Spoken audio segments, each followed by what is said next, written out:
Who do I send host back to? Go ahead and send it back to me, Rocky. Okay. Thanks. All right, we are live on YouTube and UGTV. Okay, Rocky, I'm sending you host. And we're good to go on my end. Looks like we're good to go, Commissioner.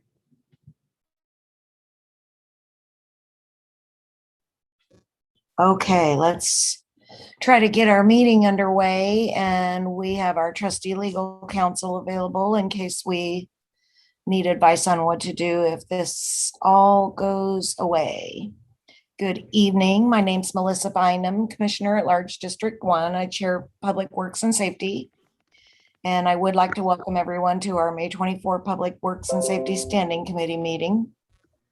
Before I call the meeting to order, I do want to announce that due to COVID-19, some committee members, staff, and public are attending remotely by Zoom, as well as some on site. All participants joining by phone should mute their phones when not speaking to avoid any background noise. And during the meeting, please make sure you announce yourself by name and title when you speak so the public knows who's speaking. This is critical given the number of remote participants we have, and it's also current guidance from our Kansas Attorney General. Also, due to COVID-19 requirements, in-person public comment has been suspended unless otherwise required by law. The public is allowed to participate by Zoom and/or submit comments by email prior to the meeting.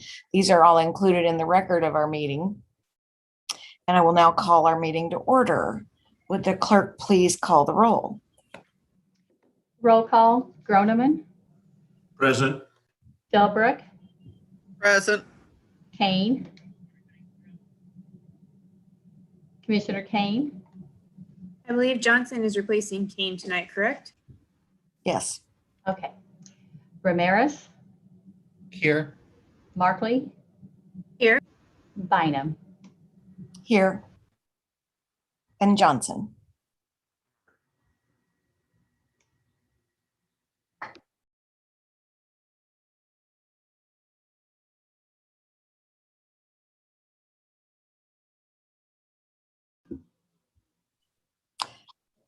I apologize. I don't have a guide and my agenda is no longer pulled up on my computer, but our first item tonight is a presentation by our Kansas City, Kansas Police Department Don't we have regarding, minutes? Don't we have minutes, Melissa? we do, and they are, last I saw my agenda, this was the first item and the minutes for some reason were after that. But why don't we have a motion? We have minutes from, I believe, our January meeting while I frantically try to pull my agenda back up. Move to approve their January 25th, 2021 minutes. Ramirez. Second. Philbrook. We Sorry. have a motion and a second on our minutes. All in favor, say aye. Aye. Aye. And I believe our minutes are approved. And we have a blue sheet tonight. We have a revised additional item, and that is a presentation on our Kansas City, Kansas Police Department City Identification Card Program. And I think we have Deputy Chief Waldeck present to present this item. And Deputy Chief, I will turn this over to you and we will hear the presentation on the item. Good evening. Thank you, Commissioner. I am Pamela Waldeck, and I am the Director of the Bureau of Operations and Deputy Chief of the Police Department. Tonight, I'm going to introduce Major George Sims, Captain Brittany Pruitt, Sergeant Angela Joyce, Officer Jackie Lynn, and our Vista employee, Aaron Herda. They are going to talk about a city ID proposal that we have developed. Our homeless outreach team, in coordination with the Cross Lines Community Outreach, have identified a problem among our community, specifically the unsheltered people of our community and many victims of crime that have issues with getting identification. They found this problem and developed a solution, and the solution is the City ID program, and they are going to do a presentation for you all tonight, explaining the city ID and how it will help our citizens. Captain Pruitt or Officer Lynn, go ahead.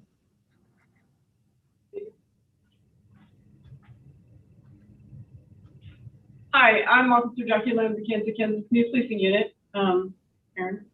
And this is Erin Hurta. She's our VISTA volunteer. We're here to present to you tonight the Kansas City, Kansas ID Project. I'm going to let Erin take off with this because she's done a lot of work with this, and we'll kind of split what we present, and you'll save your questions to the last, and we'll have a question and answer at that point in time.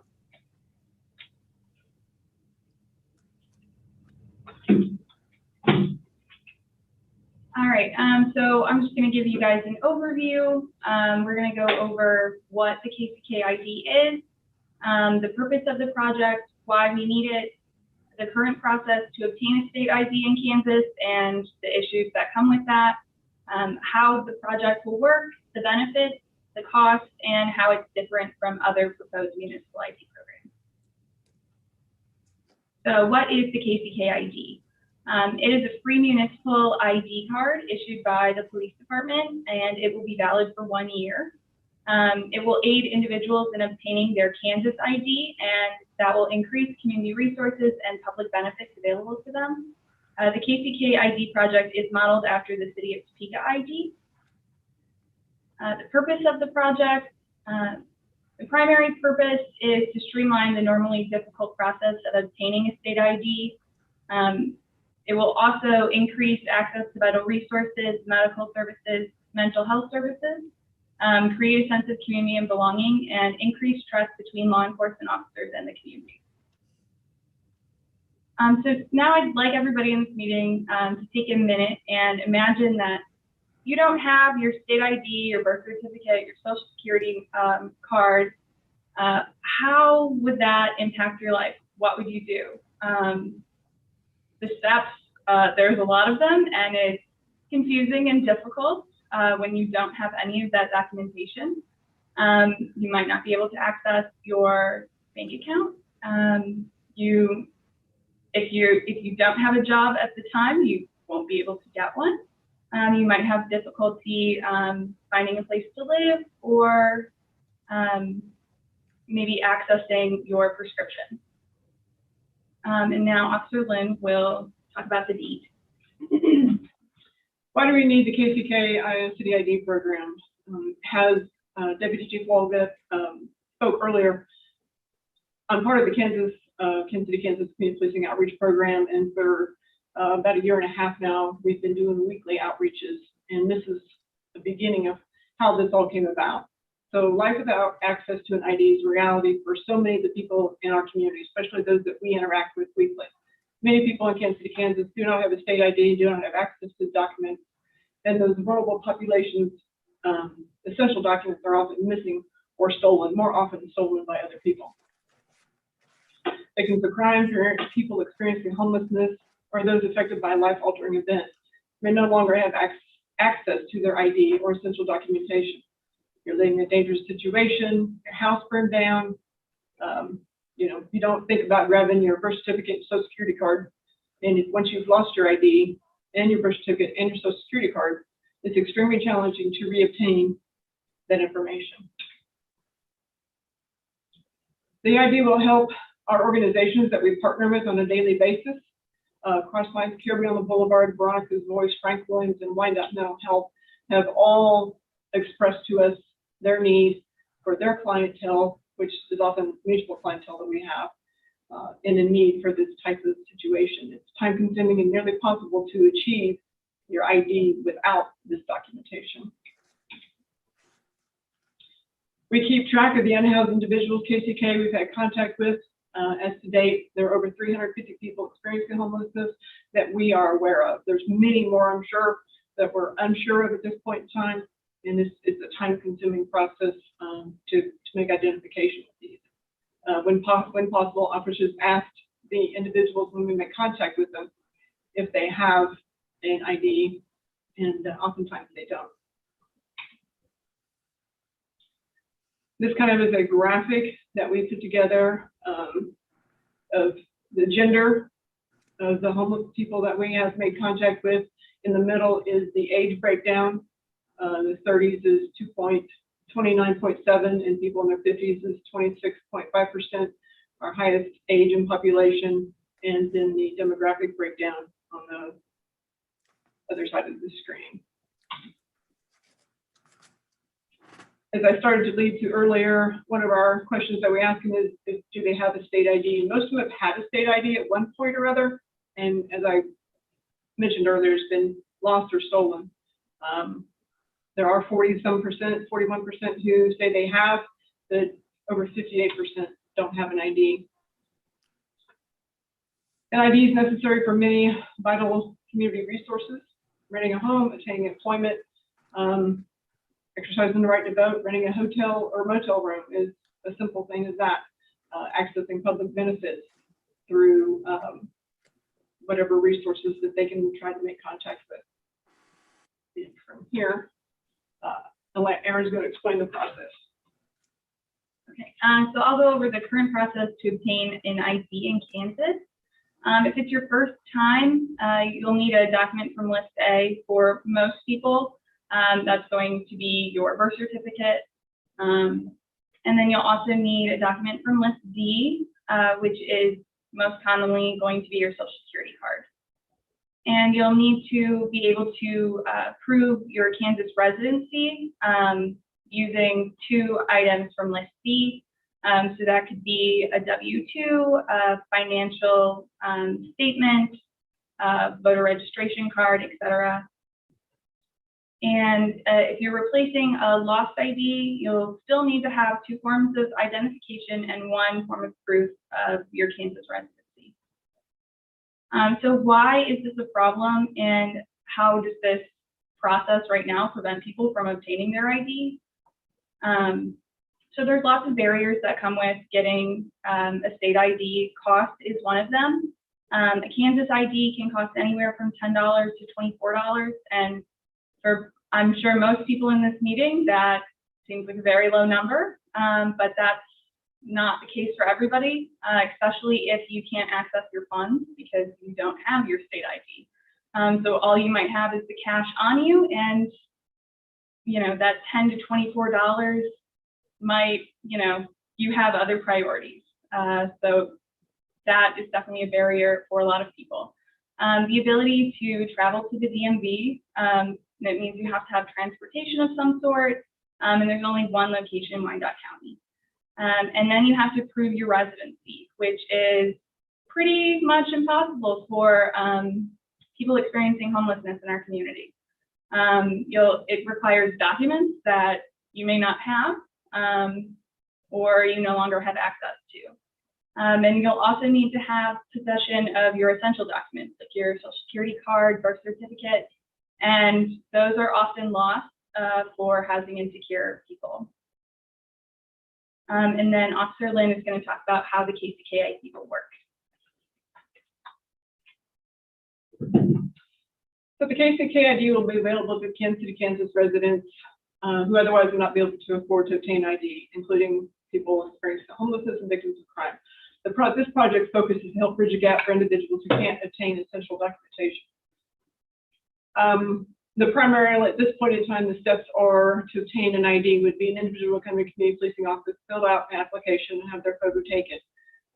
Individuals may come to the office during hours or schedule a time to do this. I'm going to add here at this point in time, our partners, Crosslines and Frank Williams, specifically Crosslines, have expressed an interest in doing a remote application day on this particular day at a regular time. So an officer from our unit would go down at a specific time and sit applications and take a picture, and then have people at that location apply at that time. So they don't necessarily have to come to our office for this. After we've received that information, officer will verify the identity of the application utilizing law enforcement databases such as Department of Corrections, Kckic, jail databases, Kansas DMV databases, and the officer will contact the individual when their ID is ready to be picked up. It could take between 2 to 3 weeks. The Kckic ID is only available to people that can be verified by law enforcement. This is what some of the information is going to be gathered on the application: full legal name, date of birth, demographic, phone number, social security number, pretty much a standard application. The picture here is the city ID example of what they've created in their jurisdiction. It would have their legal name, photo ID, a place for a signature, date of birth, height, weight, address, location, and sometimes those addresses are going to be the address of the homeless shelter where they are receiving their mail anyway, oftentimes. And there'll be a state ID number at that point in time. I'll explain how that applies. The verification process can only be done by a law enforcement officer through the databases that are available to us. We'll run the check and confirm the person's identity with a minimum of 2 state-level law enforcement databases. Want to add in there, we may use other states. If a person is from Georgia, let's say, and that was the last state they had an ID in, we'll make contact with Georgia state officials and verify their identity that way, which might extend the application process some, but we would be able to verify that person's identity. Add in here that misdemeanor outstanding warrants will not prevent a person from obtaining ID. This is not a tool in order to do crime fighting. This is a tool to help the community and to help our people experience homelessness and crime victims. And just because you fill out an application doesn't mean you're going to get an ID. If we can't verify who you are with the information that we're able to ascertain, an ID will not be issued. Then why are these steps? Why are these the steps the Kckic ID program will follow? Because the city of Topeka has broken the ground for us. They started this program, I believe it was 2018, and we spoke with them, and they came to our city, and we were immediately interested in doing this. They've reached out and they've paved the way with our state partners in doing this, with their partnership with the state of Kansas. In order for this partnership to work, we have to follow the city ID verification process that Topeka has begun. The state of Kansas is on board with the Kckic ID program as long as we follow the Topeka model. That includes the DMV and the Office of Vital Statistics. So the Department of Revenue partnerships, since Kckic ID is following the Topeka model, the Kansas Department of Revenue is willing to accept the Kckic ID as a valid ID. In turn, they will issue a temporary state ID card that will be valid for 1 year. Normally, it's only valid for 3 months, but they're extending that to allow the ID holders to obtain those essential documents. And oftentimes, the cost of obtaining this ID will be reduced. The Office of Vital Statistics is willing to work with the Kckic Project and understands the barriers individuals may face trying to obtain their birth certificate. And they agree that once an individual obtains their temporary Kansas ID, they will be able to issue the individual birth certificate to them. So how will an individual obtain a state ID? Aaron, is this?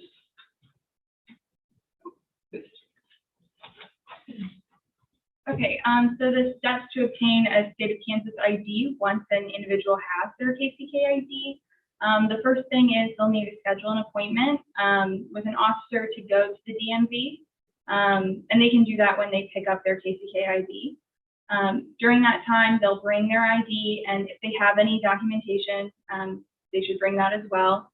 Then the DMV will issue a temporary state ID, mail it to the police department, and an officer will notify the individual when it's ready. Once they have that temporary state ID, the individual can then go get their birth certificate from the Office of Vital Statistics. Once they have their temporary state ID and their birth certificate, they can go get their social security card. And once they have all of that, they have everything that they need to get their Kansas state ID. So the police department is going to have all this information on these applicants. How are we going to store it? So our retention policy will store the information for 2 years. And the reason that it will be stored for 2 years is so that if somebody needs to have their Kckic ID reissued, or maybe another agency calls and they need to confirm the identity of somebody, we'll have that information on file. A limited number of people will have access to it because it will be stored securely on the COP server in its own digital folder. So the benefits of the project. For the individual, it's having a photo ID, number one, and that's huge. It opens so many doors. And if you're someone who has gone a long time without a photo ID, it can really have a positive impact on your self-esteem. It just kind of reaffirms, like, you can show anyone who asks, yes, this is me, I'm Erin, and here's my ID, and that's huge for a lot of people. And it will also assist in obtaining essential documents, increase access to resources requiring an ID, increase employment opportunities, and assist crime victims in reobtaining documents to prove their identity. For the community, it may result in an increase of housed individuals because there are so many programs that require an ID, and that is a major hang-up. It really extends that timeline that somebody is unsheltered. So we may see more people find temporary or permanent housing. It will increase positive interactions between the police department and members of the community. These individuals will have several positive interactions with police officers when they go through this process. And will have an increased ability to identify members of the community. So we know that this can work and that these benefits will apply because Topeka has had so much success. They started issuing their COT ID in 2018, and in that time they've had over 1,200 applicants, and they've been able to verify more than 95% of those people. When I spoke to Sergeant Clam over the City of Topeka ID, he didn't have an exact number on how many IDs that they have had to reprint, so it hasn't been a huge issue. It's mostly been to, you know, the ID has expired or maybe it's been lost. So he estimated around 200 IDs, and many of the people who were able to obtain a COT ID that were experiencing homelessness were able to obtain housing through city programs or access other benefits. So what are the costs of this project? So the startup cost is relatively low. To create 100 cards and purchase a printer, it's between $1,500 and $2,200, and that cost is dependent on the type of printer purchased. And of course, there is a maintenance cost with this, and that is really low as well. To print 300 cards and the ink for 300 prints, it's $100, give or take, but that cost is dependent, of course, on the printer purchase. And there is a labor cost that goes along with this project, but police officers in the COPS unit routinely have to confirm the identity of individuals experiencing homelessness. So this is already work that they're doing, but now there will be this added benefit. And we estimate it'll take around 1 to 2 hours on average to confirm the identity of an applicant. And now Officer Lynn will take over from here. So there have been other municipal ID projects proposed, and how will our ID program be different? Our primary focus and primary objective of the ID is to help people get a legal state ID. And it's virtually impossible to replace any lost documentation if you don't have a state ID. That is our first and foremost project focused on this. Primary focus of other municipal IT programs is to assist individuals in accessing local benefits. The Kckic ID project, our verification program must be stringent, has to be stringent, because it must be able to adhere to state guidelines in order to partner with the state of Kansas, the Department of DMV, and the Office of Vital Statistics. With other proposed ID projects, the verification process may be too lenient to have the ability to partner with the state to assist individuals in obtaining ID or other essential documents. Other ID projects are benefits of that are limited. The success of those projects relies on the hope that organizations will accept the ID as a valid ID. Many vital resources like accessing to bank services and public benefits have regulations they have to abide by, and most project ID products do not meet that standard. The KCKID will open doors for members of the community and will allow people to obtain their state ID, which is vital to access the most impactful and services available for a long-term benefit. The KCID is compliant with the federal I-9 eligibility verification standards, which is essential if you're seeking employment.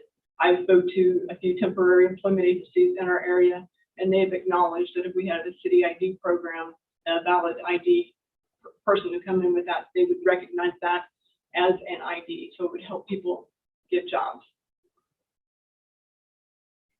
All right, so we've thrown a lot of information at you, so let's review the key points of the project. So the main objective, of course, is to help people obtain their state ID and their essential documents. It will be a free municipal ID issued by the police department, and it's going to be valid for 1 year. The current process to obtain a state ID is pretty much impossible for unhoused individuals and victims of crime. The project will open doors for the most vulnerable in our community to access vital resources, services, and employment. It will be greatly beneficial to local organizations that work to help members of the community obtain an ID and their essential documents. It's really going to speed up that timeline, which also speeds up how soon someone can access benefits. And the cost of the project is pretty low, expected to be less than $2,000. All applicants will have to be verified by a law enforcement officer using a minimum of 2 law enforcement databases, unless a prior state ID can be located and verified. The KCK Police Department only really has the time, manpower, and resources to issue the KCK ID to an applicant whose identity can be confirmed. And if the KCK ID does not follow the same verification process as the city of Topeka, we're not going to be able to work with the state, and that is kind of the key part of this project, is being able to work with the state and help people get their state of Kansas ID and their birth certificate. So Topeka has had and continues to have great success with their program, and by following their model, our community can greatly benefit. So now we're ready for questions, comments, concerns. Just a minute here. I did want to add in some of this, in doing the homeless outreach that we've been doing in our unit for the past, like I said, 18 months or so. I can recall off the top of my head at least a dozen people who I've encountered who are experiencing homelessness, in which they actually, all they need is a state ID. If they had their state, an ID, they could get an ID, they could access their bank. And if they could access their bank account, they would have money for a hotel. In working with some of our partners on doing this outreach, oftentimes the housing for getting these individuals into a shelter and the steps that the housing people have to follow, one of those is that they have to have an ID. And so it slows down the process for people getting housing if they have to take 2 or 3, sometimes months in order to get an ID.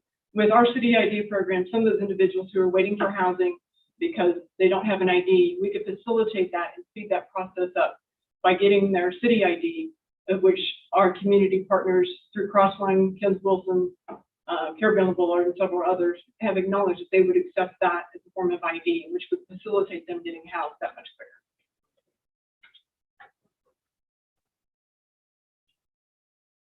Thank you very much for the presentation.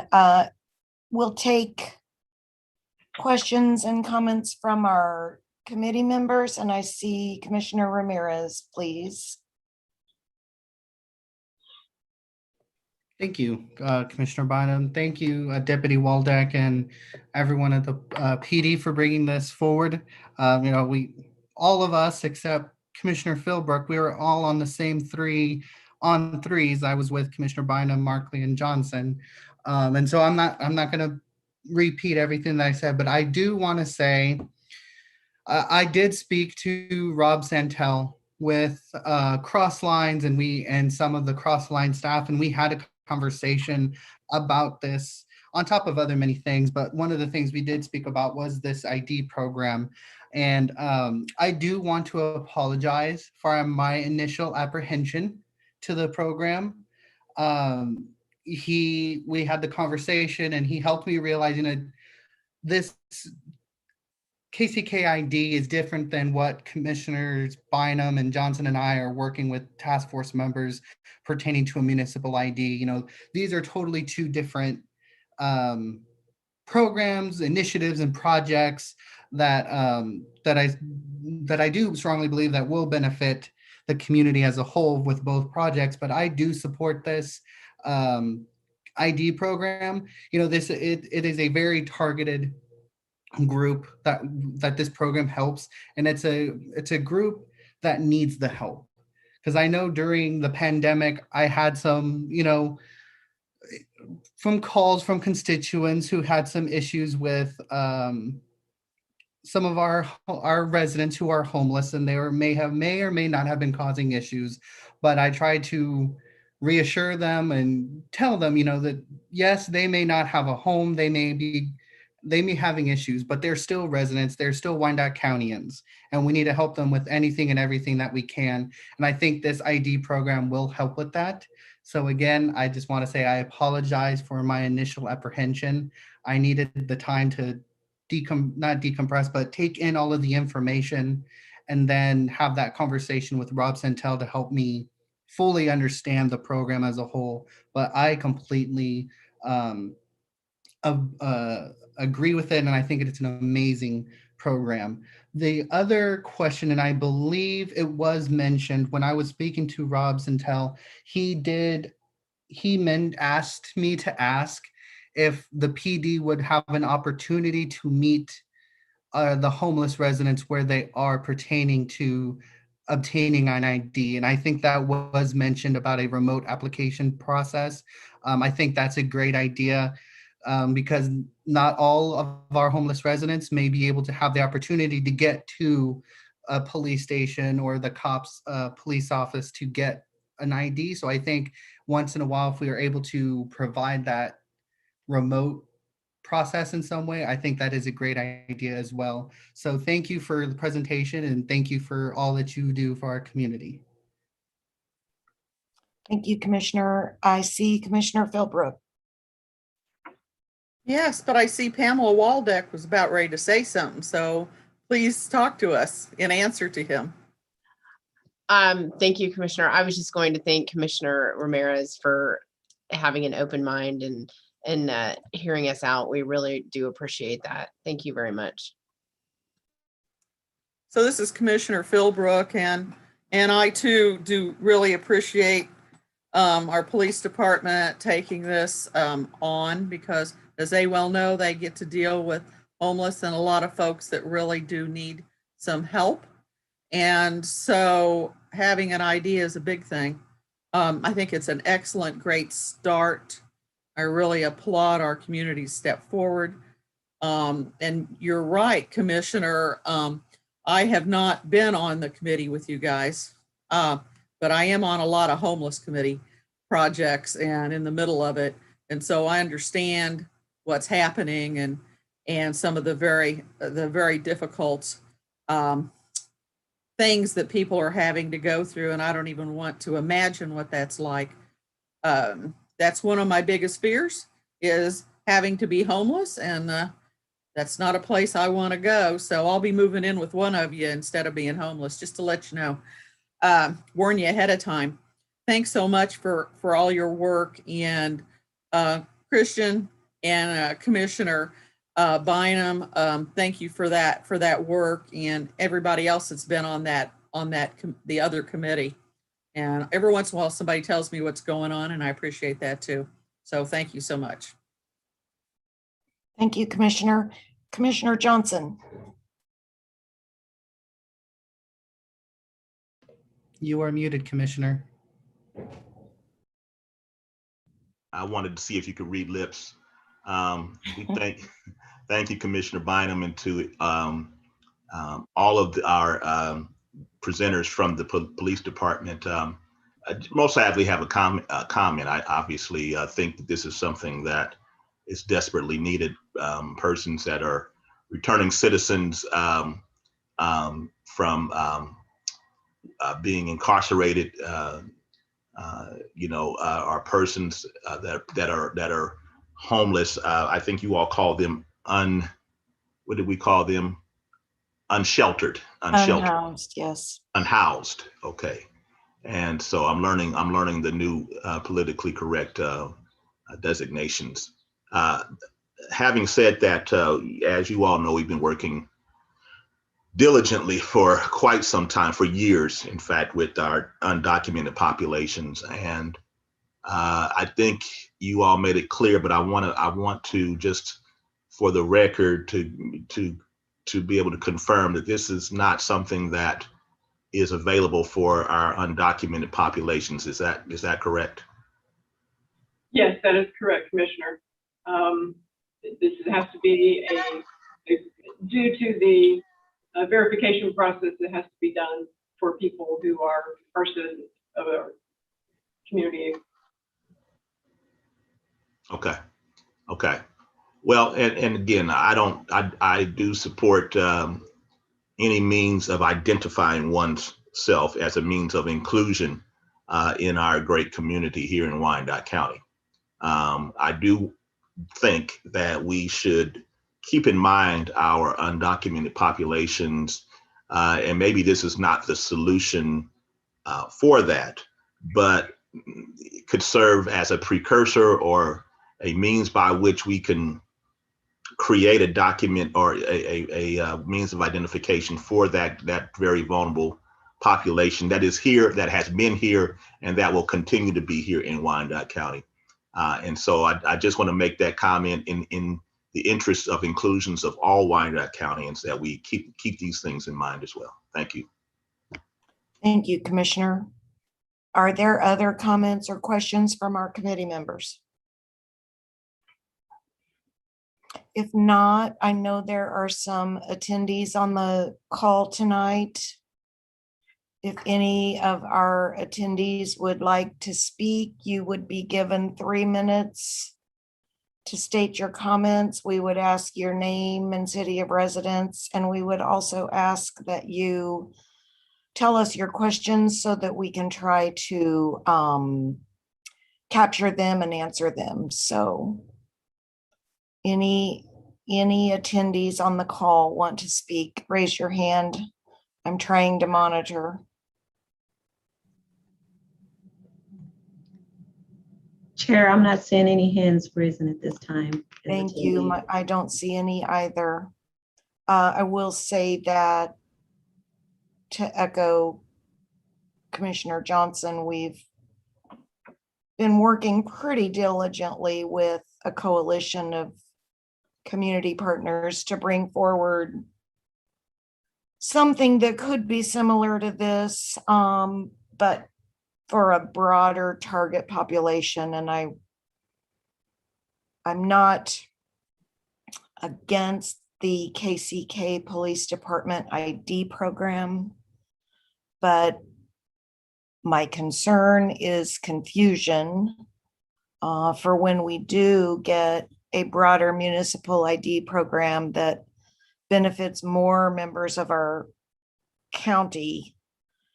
And if I'm not mistaken, Deputy Chief, I believe we confirmed that this initiative does not require commission approval to move forward like our similar municipal ID would. Is that your understanding as well?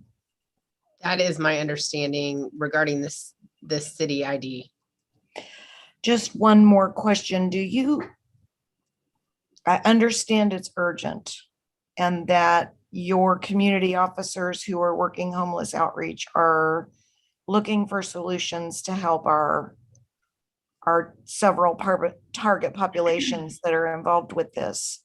But we have a new chief who's going to start in about 3 weeks. And has there been any discussion with our new police chief and the initiatives and ideas and tactics that he might be hoping to bring forward? Are we planning to brief him on this and start it once he has become our chief? Can you kind of give us a little notion of that? we don't have a timeline at this time. I would imagine that we will brief him. We have not talked to him about it yet. And we don't have a rollout timeline. So I would imagine we will discuss this with him. Okay, and you don't necessarily see it coming forward then anytime prior to his arrival? I think that it would take us 2 or 3 weeks anyway to get the format of the IDs and everything ordered and in pocket and everything laid out. So Mhm. no, I don't foresee this being rolled out prior to his arrival. Okay, thank you so much. And Commissioner Johnson, go ahead. Thank you, Commissioner. I would just say, I would ask that you would at least wait for him to get here. It's a request that you would at least wait for the incoming police chief to get in pocket before you roll that out, and allow him to speak to it one way or the other. That would be my request, just to be more concrete in that, in the sense of when that might roll out. Understood. Thank you, Commissioner. All right, I am not seeing any attendees or any more of our committee requesting to speak on this item. And I will thank you all for taking your time to bring it to us tonight. I really appreciate that. I think it's important for the public to know and understand the work that you're trying to do here. And it is an information item. It's not a voting item. So we do thank you very much for bringing it forward tonight. Thank you for the opportunity. We appreciate it. Absolutely. Absolutely. I really am glad that you were able to bring it on such short notice. We have one more item on this agenda tonight, and that is, I'm trying to get there. It is an ordinance that includes revisions to our municipal sanitary and separate stormwater sewer system. And I apologize, I do not know who's bringing this forward. So, Melissa Sieben, if you know, perhaps you can identify our speaker, or Mr. Fisher. Commissioner Jonathan Wiles is going to quickly run through a presentation tonight. Troy Shaw had to, because of the technical difficulties, had to leave. So Misty and I helped Jonathan through this, and he actually needs to leave by 6:15. So we're going to sort of quickly highlight the presentation and then field questions the best we can. Thank you so much. This is Misty Brown, Chief Counsel for the Unified Government, and I believe Jonathan Wiles is in the participant section. Yes, he is. He's a panelist. Oh, is he? Who are you looking for? Oh, there he is. Yes, he He just just got popped up. promoted. Yep. Thank you. All right. Thank you, everyone. Thank you, commissioners. I will share my screen here.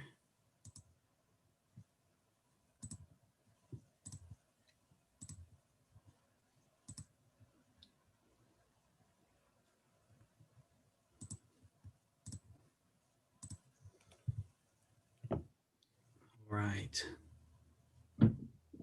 So yes, this is the ordinance changes or ordinance updates to chapter 30. This kind of goes hand in hand a little bit with chapter 8 we talked about a few weeks ago.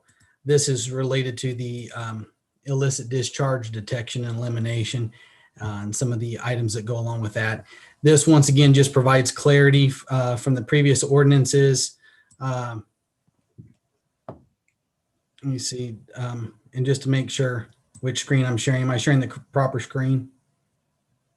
Okay. It provides clarity from the previous ordinances with definitions, responsibility, and enforcement. Provides consistency with the EPA model ordinance and standardizes processes and assessments, and then ensures we're meeting our federal and state stormwater requirements. This follows the model EPA ordinance in 4 different ways. It delineates the responsibilities between the general community and the UG, provides clarification and expectation for enforcement, bridges a partnership with the community while still meeting all state and federal stormwater requirements, and then encourages community pride in our infrastructure and natural resources. So with that, Misty, did you have anything to add? Thank you, Jonathan. This is Misty Brown again.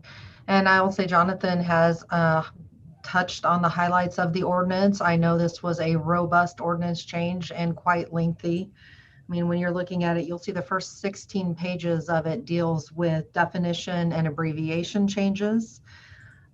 There's a number of small but significant changes that's going to help the unified government better enforce the ordinances that we have in place. Like, for example, it clarifies the authority of the health department versus the director of water pollution control, and that the health department, deals with the septic systems, and water pollution control deals with the, the main sewer system. It goes in and it clarifies that discharges that would hurt our sanitary sewer, our combined sewer, even our stormwater are prohibited.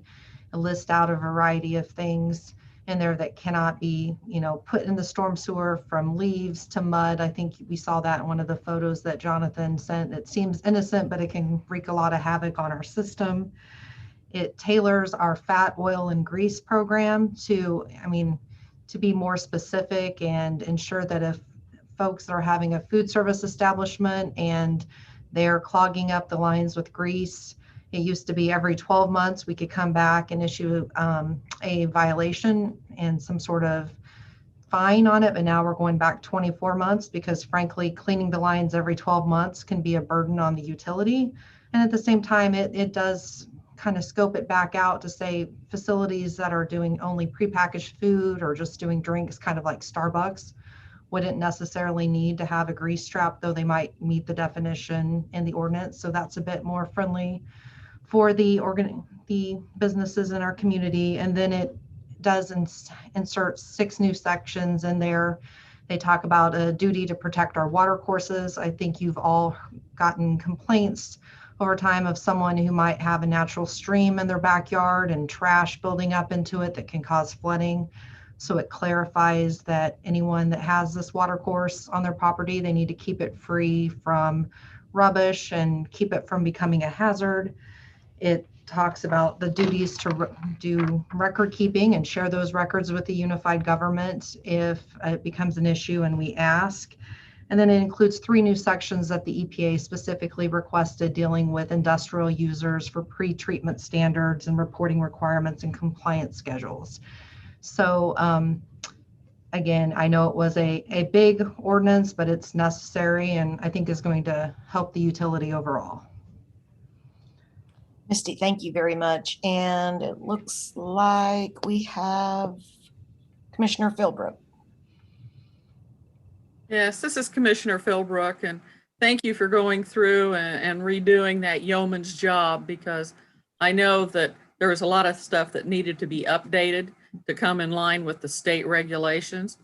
But also, does this help us significantly in recouping of costs that are caused by people putting things in our sewers? Because I know when I used to work down there, when I used to work down between the digesters and we did all our testing, then that allowed us to charge people for putting things in there that shouldn't be in or too much of it. So how does that look on revamping of money and collections of that sort of thing? Commissioner, this is Misty. I'm happy to answer it, but this is Jeff and Jonathan's baby. Would either of you like to speak to it? I think it helps because it clarifies the process on how we'd go about doing that. But I don't know. Jonathan has a silly grin. He looks like he wants to say something. Well, no, I appreciate it. I know it really does. It provides us with the mechanisms we're going to need to go out and provide that enforcement and then properly abate so that the UG is not footing the bill. So this is a little tighter. In other words, they don't have a comeback to try to wiggle out of it. You guys can tell them this is how much it's going to cost you to play this way, and that'll help us pay for taking care of that waste. Is that correct? That's correct. And then hopefully we can tighten up with yard waste in the right of way and things that are clogging the storm sewer system, construction waste that enters the MS4, swimming pool discharges that are superchlorinated or hyperchlorinated. So it'll tie all that together. Yeah, along with a lot of the gray water that gets sent down to our little streams and so on, because it doesn't get put through the septic tanks, that sort of thing.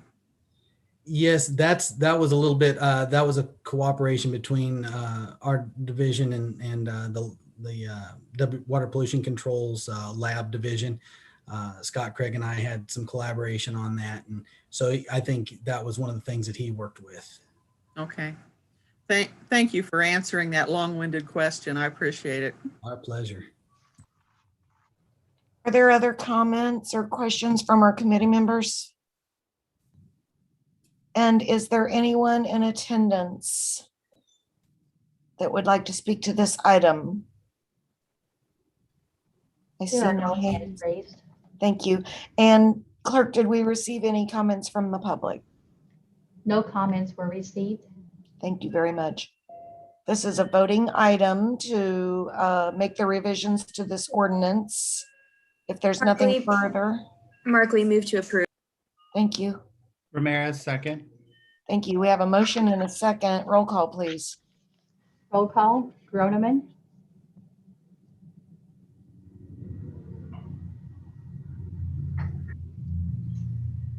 Tom, you're muted. Philbrook, Aye. Ramirez, Aye. Markley, Aye. Bynum, Aye. Groneman. Aye. And we have Commissioner Johnson. Johnson. Aye. Thank you very much. That motion carries. That is the last item on Public Works and Safety. I thank you, Mr. Groneman, as always, for joining us, and you are released to enjoy your evening. I am adjourning the Public Works and Safety Standing Committee and turning this over to Commissioner Markley. Thank you, Commissioner Bynum. I was a little afraid to turn my video on for fear I would jinx something after all of our technical difficulties earlier, but seems to have worked okay, so we will go with it. All right, before I call the meeting to order, I want to announce that due to COVID-19, some committee members, staff, and public are attending remotely via Zoom as well as on site. All participants joining by phone should mute their phones while not speaking to avoid background noise. During the meeting, please make sure you announce yourself by name and title every time you speak so the public that is observing knows who is speaking. This is critical given the number of remote participants and is current guidance from the Kansas Attorney General. Due to COVID-19 requirements, in-person public comment has been suspended unless otherwise required by law. The public is allowed to participate by Zoom or submit comments by email prior to the meeting, and those comments will be included in the record of the meeting. I will now call the meeting of the Administration and Human Services Standing Committee to order. Would the clerk please call the roll? Roll call, Philbrook. Here. Commissioner Johnson for Commissioner Kane. Here. Ramirez, Here. Bynum, Here. Markley. Here, our first order of business is approval of the minutes from our January 25th meeting. Move to approve as submitted. Second, Bynum. There's a motion and a second. Roll call, please. Roll call, Philbrook, Aye. Johnson, Aye. Ramirez, Aye. Bynum, Aye. Markley. Aye, thank you. We have just one item on our agenda tonight. It is regarding our Community Development Draft Annual Action Plan. We are going to hear the plan and schedule a public hearing, and I believe Wilba Miller is here to present. Welcome, Wilba. Thank you. Good evening, commissioners, staff, and all attendees. Tonight, I'm going to present the revised 2021 and the proposed 2020 budgets for discussion, and then the draft annual 2021 action plan prior to sending it out for public comment. The revised 21 and 22 budgets reflect how the unified government allocates HUD dollars for the following programs, and we'll start with Community Development Block Grant, Home Investment Partnership, the Emergency Solutions Grant, the Lead Hazard Control Grant, along with Healthy Homes Program, and the CARES Act funds for the Community Development Block Grant and the Emergency Solutions Grant, and the final allocation of America Rescue Plan funds for the Home Program. Slide, please. So most of the commissioners that are here tonight have seen our budgets before. I'd like to remind you that the 2021 budget will be the budget that was adopted by the full commission last year, plus any reappropriations that were left from 2020. So you will see different numbers. For instance, on emergency home repair, the 694 includes reappropriations that were not used for last year. And the 600,000 will be what's scheduled out of the 2021 funds for the draft annual action plan for next year's use. So you can see we have emergency home repair. We have our annual public services for livable neighborhoods, who had an additional allocation left over from last year. The Willa Gill Multi-Service Center, who also had funds left over from last year. We have Clifton Park NRSA initiatives. Obviously, we were not allowed to do, well, we could not get the NRSA project done last year for Clifton Park, so we carried it forward to meet with this year. So we have the whole total project will be $1,296,000. We're setting up $570,000 next year out of 21 funds for City Park North. We received a letter from HUD after we submitted these to you for the public or for the standing committee. We received an additional allocation of $33,770 for community development. So we put it under public facilities infrastructures and could be used for parks. And then finally, we have program and administration, which is our admin staff, any fair housing activities we pay for, as well as housing management staff and inspections. So the total program this year with reappropriations is $3.3 million. And the community development grant allocation for next year is $2,362,404. Do you want to ask questions about the community development block grant? Anyone? Before we go on to the next grant? Oh my. Commissioner Bynum.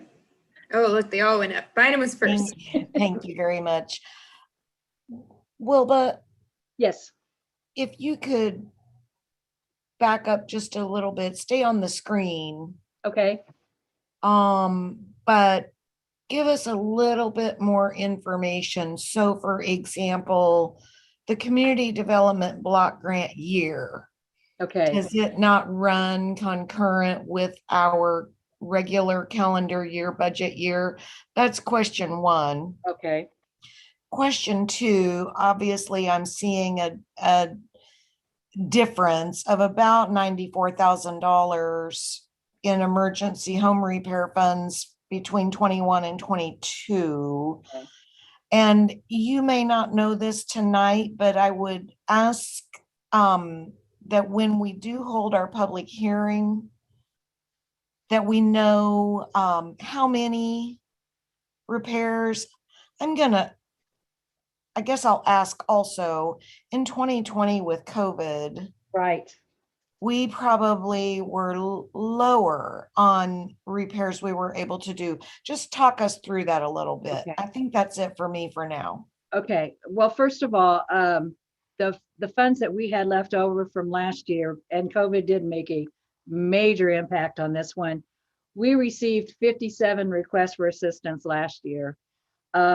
We completed 28 of those. 15 were rejected for different reasons, such as above income and own multiple properties.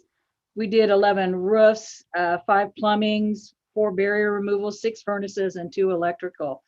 Part of the issue was, of course, we did not go into clients' homes for some time. And then even when we did start taking appointments, clients didn't want us to come into their homes. So it's picked back up finally this year. We're getting quite a few roof, especially with all this rain, we're getting quite a few roof applications.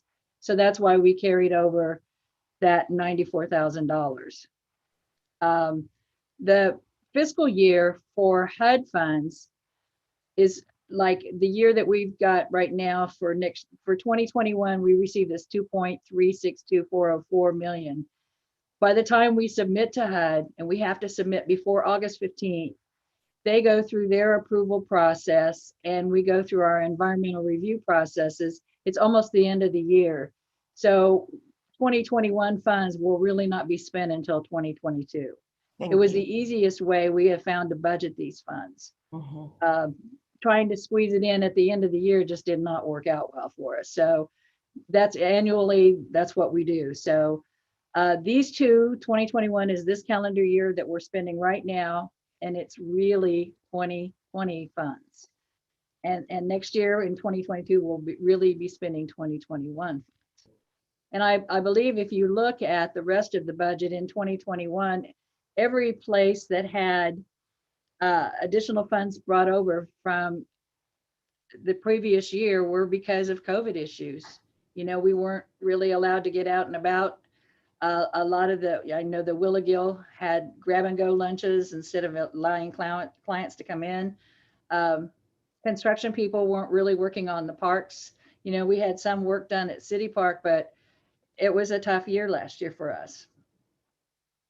We had a hard time meeting our timeliness goals. Thank you. All right, Commissioner Philbrook. A real quick update on livable neighborhoods section. Right. It's like they didn't do anything if that's a normal 20. Well, they had, I think we've discussed that they get 20,000 from us annually, and basically it pays for supplies and printing costs and some training, and they're just they'll probably get into 20 of that 40 this year, but you know, I don't know how to say it. I know that they're revisiting what their goals are. I think they're trying to spend more money. A lot of it, you know, you have to be careful that it's eligible too, because it is public services and it has to meet a low mod, you know, census tracts and low mod area stuff. So, well, and sometime later on, we can get into the conversation on how livable neighborhoods itself is full, how all the funding comes in. Okay. Not just from this particular source. Okay. Thanks. Commissioner Ramirez. Thank you, Commissioner Markley. Thank you, Wilba, for coming tonight and giving us the first portion of the presentation. I just have two questions. For the public facilities / infrastructure, can you give like examples of what that could be used for? it could be park improvements. It all has to be spent in low mod areas.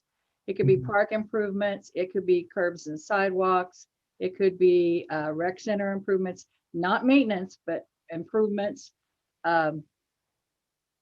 Basically, those are the type of things. Okay, well, that's great. And then just for clarification for my brain, the sections that have the asterisk, Right. those are portions of money of the budget that was rolled over from last year, right? That was not spent. Right.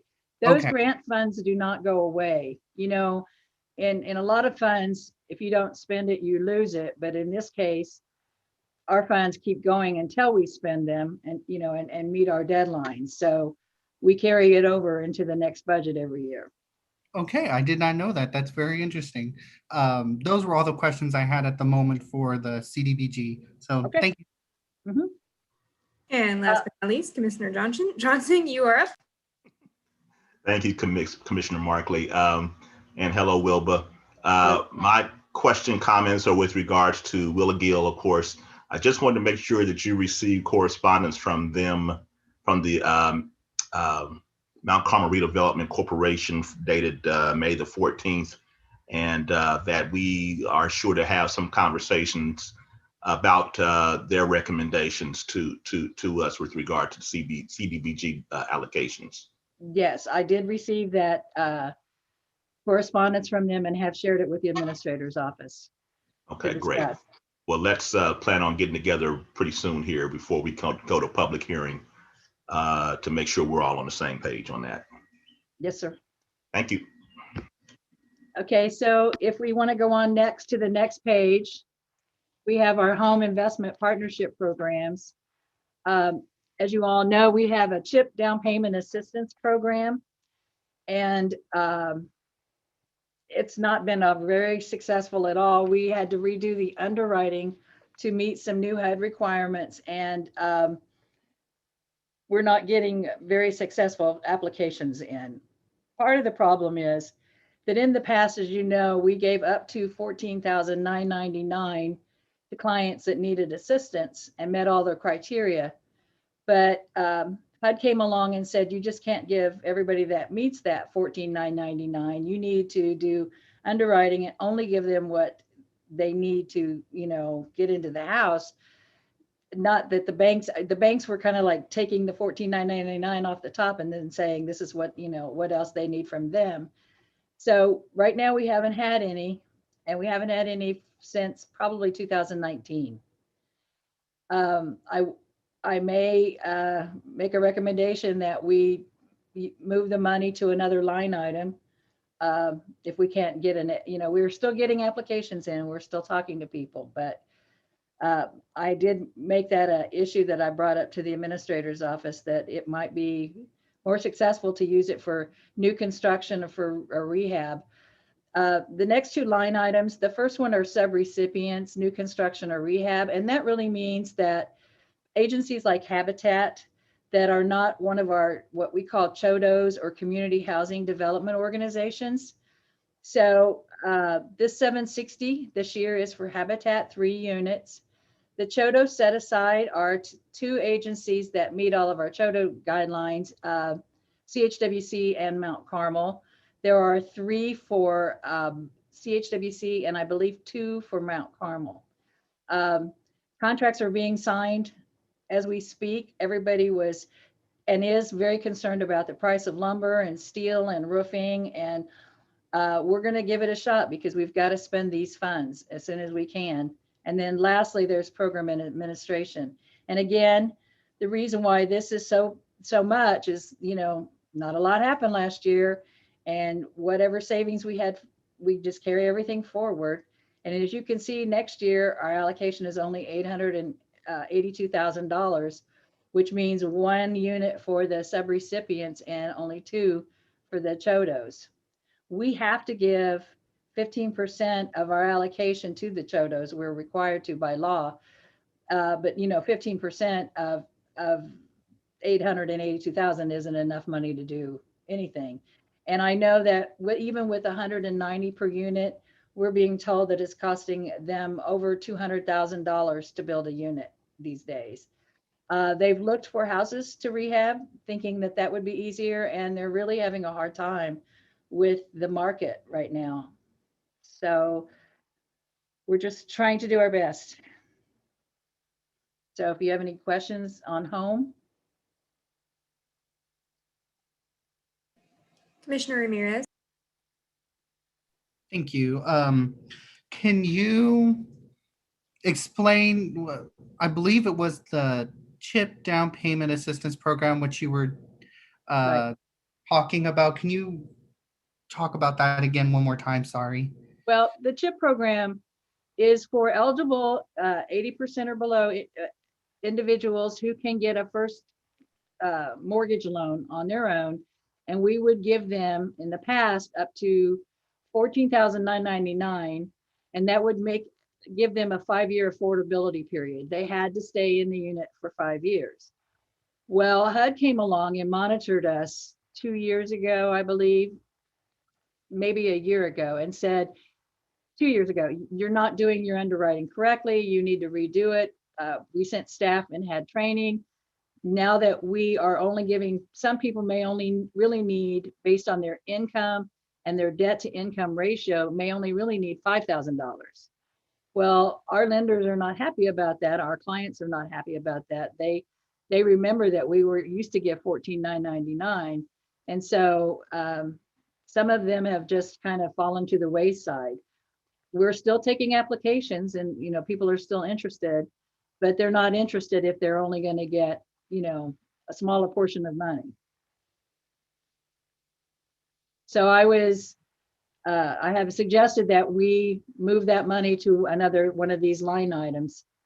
It would only be around a unit, we're giving a 190 per unit. But Okay. okay. what was the like overall I lost my word, feeling of the room when you brought up that suggestion? It was fine. I mean, Okay. you know, we have timelines for all of our funds. With home funds, we have I think it's, we have to allocate within 2 years and we have to spend within 5 years. And with COVID, we just got struck, you know, I mean, this is quite a bit of money, $2.2 million. But we need to get, some of this is 17, 18 money, 18, 19 money, you know, and get it spent. Okay. And like I said, with CHIP, it didn't help because we haven't had any new ones since 2019. Okay. Well, thank you very much for that explanation. Okay. Okay, the next page is our emergency solutions grant, otherwise known as the homeless annual grant monies. Again, it's reappropriation from the prior year and program administration. We allocate funds by doing a request for proposals. The agencies that are in our homeless organizations come to us and apply, and then we have a group that don't get funding go through their applications and make recommendations for their activities. We usually have between 6 and 7 agencies that receive funding through these programs. Okay. The next page is our lead-based paint grant. This is very confusing in that this is the last year of this grant, and there are line items like lead-based paint abatement, which is taken, you know, through our department, the client blood level testing through the health department, the healthy homes repair and rehab, we both sort of share that. Then we have CD administration and health department administration. So hopefully we'll get all of this work done, and this will be the last year of it. HUD has told us that if we have activities in progress by the end of the year still, they will let us carry it forward and finish out the program in 2022 if we need to. Okay. Then the next slide is our CARES Act funds. We received 2 allocations of CDBG funds that totaled $2,135,023. We are funding, or had recommended funding, Why Not Connect, which was a application that came through the city's CARES request to hire community workers through the health department and the community health council to go out into neighborhoods and work with people to get them to get vaccinated. It's the prevent, prepare, or respond to coronavirus. All of these things have to be for those uses. We also recommended, and I know you all adopted this last year, emergency rent assistance, but HUD has since now given us additional information that it would have to be what they call mortgage assistance or emergency payments to clients. And we found that there are lots of rental assistance programs, especially through the state right now, and even through our CARES Act that's below. So we're setting that aside to be used maybe to help extend the Wyandotte County Connect, or to use at a time when we have another program that I'll talk about later in conjunction with that, as well as the food and meal programs. There's pantries and things going on with that. So that 850,000, we sort of want to just let it sit in the budget until we have an opportunity to get some more information from HUD. And like I said, I'll explain that to you later. We're also paying for a portion of, besides our direct staff costs, the health department staff that are overseeing this program, they will work directly with Community Health Council. The contracts are being signed as we speak. We hope to get this started just as soon as possible. And they will be hiring around 13 community health workers to go out and try to get more people to take the vaccination and any boosters if we are required to do that. The last one on this page is the Emergency Solutions Grant, which is very similar to our homeless funds that are regular annual. We had 2 allocations that totaled up 2.3. We had also an RFP process for these, and they are quickly spending this money. Some of the agencies have already spent their first round, are in their second round of funds. We have 7 out of the first round and 6 out of the second round. And these are all agencies that receive our annual allocations too. So that's where this is. The next page is our American Rescue Plan that just came out recently. It is also under the home program. And we've had very little information on this other than they are going to tie these home fund dollars to the Emergency Solutions Grant and try to find a way to house in non-congregate areas the homeless and provide services to the homeless. The housing for the homeless is a big thing that we've had one webinar about, and they have a lot of ideas and plans, but we have had no actual requirements come to us yet, no eligible activities yet. I mean, we have an idea just because of our experience with HUD, but this may be where we want to use that 850,000 from the previous page to do something in connection with those funds, you know, and to build partnerships with some other agencies. But until we get our rules and our regulations and our training, we don't know. We expect to get them sometime in September. We're not sure, but we expect to. So I can't answer a lot of questions about these funds yet. Commissioner Bynum. Thank you.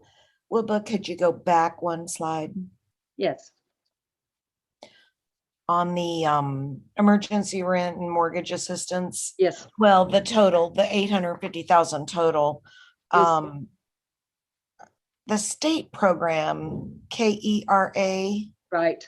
Is only for renters. Right. And there's no help for homeowners.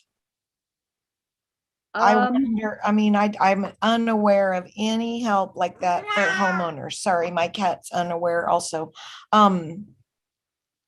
So I'm just curious if we have any opportunity to help homeowners. And then I need you to drop down to the Emergency Solutions Grant, the 2.3 million.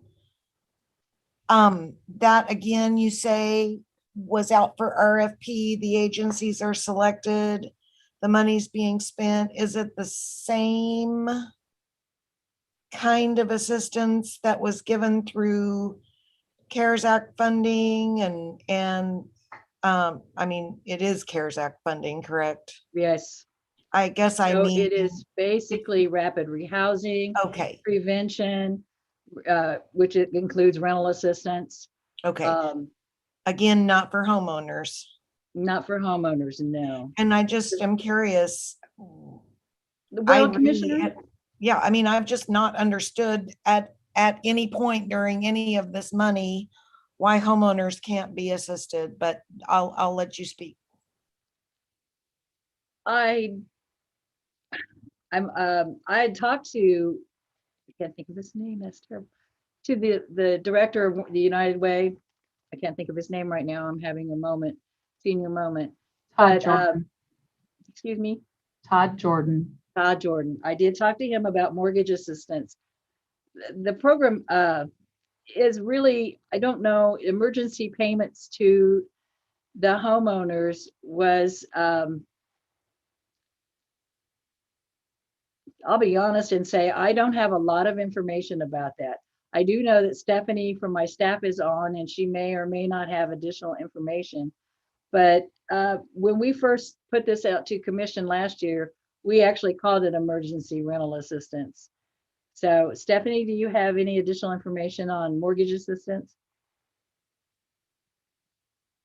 She may be.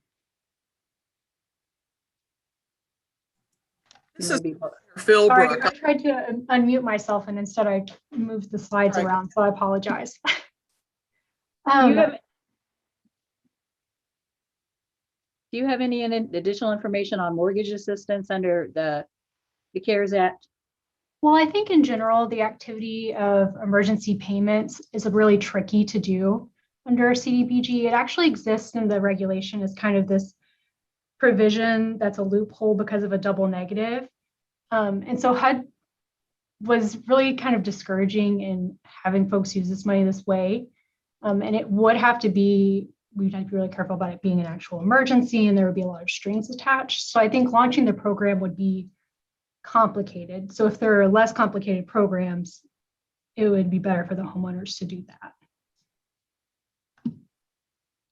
You know, I think, Commissioner, part of it is that we don't have any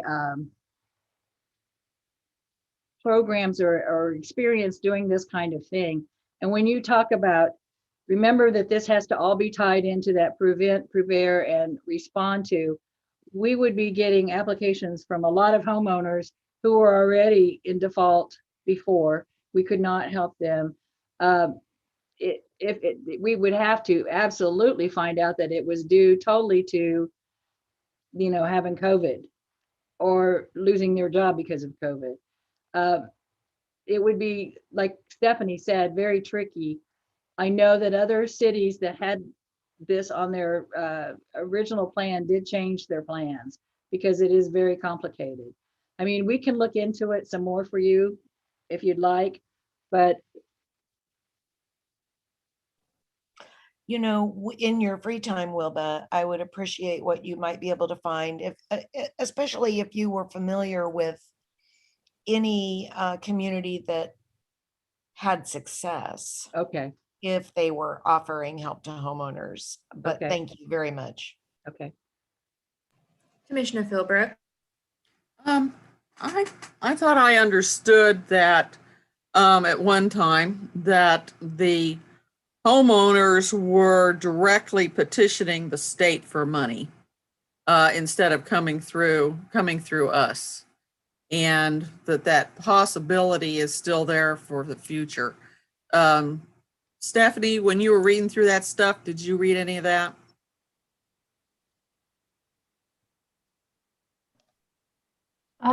That's a good question. I feel like I remember reading about there being a program, but I don't know the specifics. Right. Well, I do know that there are people that did do that. How many did it? Don't know. But I know it was being done because I've had people tell me they did it. But, you know, I understand there were quite a few homeowners that got on that, but that could have been people that had homes that had renters that they were, you know, having to deal with. So I don't know. I know another thing that they were talking about that was causing complications is not just paying the mortgage payment, but paying any escrows and those type of things that would not necessarily be eligible, you know, under the CARES Act. There was some discussion about different insurance programs and it, but I'll double check, Commissioner Bynum, and see what I can find out for you. I really appreciate it. If I've been impacted by COVID by a job loss, my insurance is due, my taxes are due, my mortgage is due, and I'm just spouting off my opinion now. Well, But and you know, when you say taxes are due, I don't know that the UG can pay the UG for back taxes, you know, correct, through the right. fund. So I guess my point is, as I've said many times, we're all about 30 days away from being homeless. I know. And, you know, if it were me living in a house where I'm paying a mortgage and I lost my job, you know, I will be homeless. So, you know, because I can kiss my house goodbye. And it just seems so unfair. Right. But anyway, just my opinion. Thank you. And you can go on. So the final page, I guess it's the final page. Stephanie, can you turn it?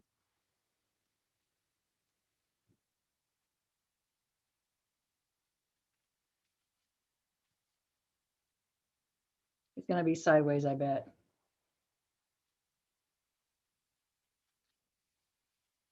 Well, I do know the final page of your packet will show you the public notice that we're going to put out for the draft annual action plan for 2021 and 2022. When you look at our budget, you know that all the budgets for community development block grants, emergency shelter, emergency solution grant, and the home program, those three are in our annual plan. The draft COVID the COVID and the lead-based paint and all of those programs do not become part of our annual action plan. So we have $3.4 million for those three funds that we have to do a draft plan, and it has to be, we have to have our second public hearing. You know, we all had our first public hearing, and then we have to have citizen comment period of 30 days before we submit, you know, have you all approve it and submit it to HUD. It has to be submitted before August the 15th. We cannot wait until normal, when we normally finalize our budget and our annual action plan, when the unified government does the city budget, because there will be no action on that, I believe, until September. And so what we're asking you tonight is to approve the draft plan numbers and let us submit it out to the public for comment, and set a public hearing of July the 29th and adoption of the 29th. So Wilba or whomever from staff would like to tell me again, we're guide free tonight, so it might have been in the guide and I don't know it, but can we do that all in one motion, or do we need to have a motion to approve and then a separate motion to set the public hearing? We don't normally do a motion to approve the draft plan, but if you would like to, I think. So we just need a motion for the public hearing. Right. I think what you're doing is you're voting on setting up a plan or a public hearing and approving the plan in July. So move, Commissioner Philbrook. There we go. Sorry about that. No, that's perfect. We do have a motion in a second. Clerk, I'll just ask, were there any comments from the public? No public comments were received. Thank you very much. We have a motion and a second. Roll call on the motion. Roll call. Philbrook, Aye. Johnson, Aye. Ramirez, Aye. Bynum, Aye. Markley. Aye. Thank you very much. All this was the only item on our agenda this evening. So thank you for your attendance, and we are adjourned. Thank you. Thanks also for bearing with us through the technical difficulties at the beginning.